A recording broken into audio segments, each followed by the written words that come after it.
Shalom Bapak Ibu, Saudara-saudari terkasih, jumpa lagi dalam Suara Gembala. Saudaraku, kita akan lanjutkan mengenai mata hati. Ini penting sekali, saudara. Kemarin kita sudah belajar bahwa problem kita mengapa nggak bisa melihat kemuliaan Tuhan itu kan adanya selubung yang menutupi mata hati kan. Sehingga kita nggak bisa melihat Tuhan dengan segala kemuliaannya. Nah, firman Tuhan ngajarkan kalau hati ini berbalik kepada Tuhan alias bertobat, maka selubung itu akan dibuka dan kita akan melihat kemuliaan Tuhan dan kita bisa merefleksikan kemuliaan itu dengan muka yang tidak berselubung dengan kemuliaan yang semakin bertambah-tambah. Nah, saudaraku, kita akan lihat sekarang mengenai mata hati yang masih tertutup. Dan itu menjadi fokus doa kita hari-hari ini. Supaya kita boleh punya mata yang bisa melihat, mata hati yang diterangi sehingga kita bisa melihat Tuhan. Kita lihat lebih dahulu dalam Matius 5. Kita baca, saudaraku, ayat yang ke-8. Berbahagialah orang yang suci hatinya, karena mereka akan melihat Allah. Saudaraku, untuk bisa melihat Allah ada syaratnya, yaitu hati yang suci. Suci di sini lebih tepat diterjemahkan murni, pure and heart gitu ya, hati yang bersih, clean, murni, kataros. Nah, bersih dari segala sesuatu yang Tuhan nggak suka, saudaraku. Jadi kalau hati ini ada kepahitan, ada kebencian, itu harus disingkirkan dulu, harus diselesaikan. Nanti hati ini sudah murni, nanti kita akan melihat Allah, melihat Tuhan. Nah, kalau kita bisa melihat Tuhan, nah itu segala-galanya, saudaraku. Kita lihat kemuliaan Tuhan, kita akan merefleksikan kemuliaan Tuhan juga. Kita akan terus bertumbuh from glory to glory. Nah, saudara, saya akan ajak Anda untuk lebih mendalam akan apa yang ditulis oleh Rasul Paulus mengenai kuasa yang dahsyat, kuasa yang hebat, bagian yang sangat mulia dan sangat kaya di dalam diri orang-orang kudus itu untuk dapat memperoleh dan menikmatinya harus diawali dengan mata yang diterangi. Nah, kita lihat ya. Efesus 1 ayat 18 atau 17 dulu ya. 17 ini doa Paulus. Dan meminta kepada Allah Tuhan kita Yesus Kristus, yaitu Bapa yang mulia itu, supaya Ia memberikan kepadamu roh hikmat dan wahyu, artinya roh hikmat dan roh wahyu. Ini adalah spirit hikmat dan wahyu untuk mengenal Dia dengan benar. Jadi pengenalan kita akan Tuhan Yesus itu harus bertumbuh, saudara. Kita nggak bisa mengenal Tuhan seperti 20 tahun yang lalu aku mengenal Dia. Itu namanya nggak bertumbuh. Jadi pengenalan kita harus merupakan sebuah pengenalan yang progresif. Ya, jadi, nah untuk itu, saudaraku, kita membutuhkan roh hikmat dan roh wahyu terus-menerus. Jadi dari waktu ke waktu kita minta akan roh hikmat dan wahyu untuk mengenal Dia dengan benar. Satu pengenalan yang terus bertambah-tambah. Ayat 18, dan supaya Ia menjadikan mata hatimu terang. Jadi ini kaitannya, pengenalan akan Kristus itu terkait dengan mata hati yang terang atau diterangi, mata hati yang diterangi. Ini sebuah istilah, saudara, yang dipakai Rasul Paulus dalam surat Efesus ini. Ya, ini sama, saudaraku, selubung demi selubung yang disingkapkan sehingga kita boleh melihat kemuliaan Kristus Yesus itu. Nah, dikatakan di sini agar kamu mengerti pengharapan apa yang terkandung dalam panggilannya. betapa kayanya kemuliaan bagian yang ditentukannya bagi orang-orang kudus. Jadi kita ini bisa melihat kemuliaan apa yang sebetulnya Tuhan tentukan bagi kita, orang-orang yang dikuduskannya ini. Saudara, itu membutuhkan mata hati yang diterangi, dibuka. Untuk mengenal Tuhan kita butuh roh hikmat wahyu untuk menyingkap akan selubung yang menutup mata hati kita. Jadi soal mata ini penting ya, mata hati saudaraku ya, bukan mata jasmani. Jadi kita berdoa hari-hari ini minta akan karunia Tuhan, roh hikmat wahyu, sehingga kita boleh mengenal Tuhan dengan benar dan kita punya mata yang bisa melihat Tuhan. Saudara, ada satu peristiwa ketika Tuhan Yesus yang bangkit. Tuhan bangkit itu kan penuh kemuliaan ya saudara itu ya. Karena dia sudah memakai tubuh kemuliaan. Nah, ketika Tuhan sudah bangkit, ada satu peristiwa yang dicatat di dalam Lukas 24.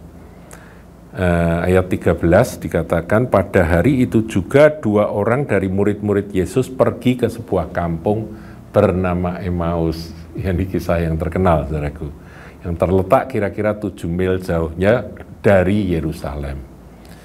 Nah, ini 2 orang ngomong-ngomong tentang penyaliban Tuhan dan sebagainya. Tapi saudara perhatikan ayat 16. Ketika itu Tuhan Yesus datang dan mendekati mereka lalu berjalan bersama-sama dengan mereka. Bayangkan, saudara dan saya berdua, ini ya kita ilustrasikan, kita jalan, kita ngobrol tentang Tuhan Yesus. Tuhan Yesusnya sendiri, pribadi dari Kristus Yesus Tuhan Juru Selamat kita, datang, hadir, terus ikut ngobrol bersama dengan kita, tapi kita tidak kenal dia. Seperti 2 orang murid yang berjalan ke Emmaus ini. Tidak kenal. Karena apa? Karena Tuhan adalah Tuhan yang dipermuliakan. Dengan kemuliaannya. Mereka tidak bisa melihat kemuliaan Tuhan. Yang mereka lihat ya ini sosok manusia seperti orang-orang biasa yang ngajak ngobrol gitu ya, nimbrung di antara mereka. Itulah yang dikatakan di ayat 16. Tetapi ada sesuatu yang menghalangi mata mereka.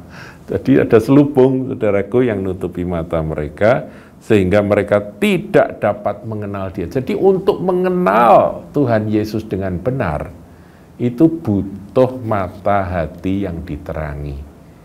Butuh karunia dari Tuhan, yaitu roh hikmat dan roh wahyu, untuk mengenal dia dengan benar. Nanti kita berdoa ya saudaraku, supaya benar-benar ini tergenapi. Ya, peristiwa-peristiwa tersingkapnya selubung itu tergenapi dalam kita. Dan ini adalah awal dari sebuah revival. Nah, kemudian kita lihat ini luar biasa, waktu akhirnya mereka berdua itu meminta untuk Tuhan Yesus tinggal bersama dengan mereka karena hari telah menjelang malam, lalu masuklah ia tinggal bersama-sama dengan mereka. Jadi Tuhan masuk ke rumah dari kedua orang Emmaus tersebut. Salah satu namanya Kleopas. Nah, kita lihat ayat 30, waktu ia duduk makan dengan mereka, ia mengambil roti, mengucap berkat, ini tamu tapi justru melayani gitu ya. Lalu memecah-mecahkannya dan memberikannya kepada mereka. Ayat 31 ini yang kita doakan terjadi dalam kehidupan rohani Anda dan saya. Ketika itu terbukalah mata mereka dan mereka pun mengenal dia, tetapi ia lenyap dari tengah-tengah mereka. Cukup gitu ya, pengenalan akan Kristus yang penuh kemuliaan. Inilah Tuhan, inilah Allah kita. Terbuka mata mereka. Loh, ternyata engkau Tuhan. Ternyata engkau Tuhan yang sudah bangkit, penuh kemuliaan. Nah, itu merefleksikan kemuliaan itu seperti cahaya yang datang dalam diri kedua murid itu kemudian terrefleksi dengan apa, saudaraku? Mereka yang tadinya putus asa, mereka yang tadinya lemah, mereka yang tadinya stres, mereka sedih, tiba-tiba sukacita itu memenuhi hati mereka. Dan dikatakan ayat 33, lalu bangunlah mereka dan terus kembali ke Yerusalem. 7 mil balik, saudaraku ya. Di situ mereka mendapati ke-11 murid itu, mereka sedang berkumpul bersama-sama dengan teman-teman mereka. Kata mereka itu, kata 2 orang itu, sesungguhnya Tuhan telah bangkit dan telah menampakkan diri kepada Simon. Lalu kedua orang itu pun menceritakan apa yang terjadi di tengah jalan dan bagaimana mereka mengenal dia pada waktu ia memecah-mecah roti. Dahsyat, saudaraku. Kuasa kebangkitan Tuhan ditangkap dan terrefleksi. Ya, terrefleksi memancar dengan mereka udah tidak kenal capek, saudaraku. Malam-malam mereka lari kembali Yerusalem dan mendatangi murid-murid yang lain dan saling cerita. Begitulah, ini yang kita butuhkan, saudaraku. Saya percaya peristiwa revival di Asbury itu juga merupakan peristiwa semacam ini. Anak-anak muda melihat kemuliaan Tuhan, keindahan Yesus Kristus yang tak dapat dibandingkan, tak tertandingi oleh apapun juga. There is none like you, ya, lagunya itu ada ya. There is none like you. Nggak ada yang seperti Engkau, Tuhan. Tapi itu butuh roh hikmat, wahyu, mata hati yang diterangi, selubung yang disingkapkan untuk kita bisa melihatnya. Kalau enggak, ya kita akan tetap dalam kesedihan seperti 2 murid tadi. Tetap dengan pikiran manusiawi. Kita butuh akan jamahan Tuhan. Mari kita berdoa, saudara. Bapa di sorga, kami rindukan mata hati dari seluruh sidang jemaat boleh diterangi, sehingga kami boleh melihat kemuliaan Tuhan Yesus Kristus.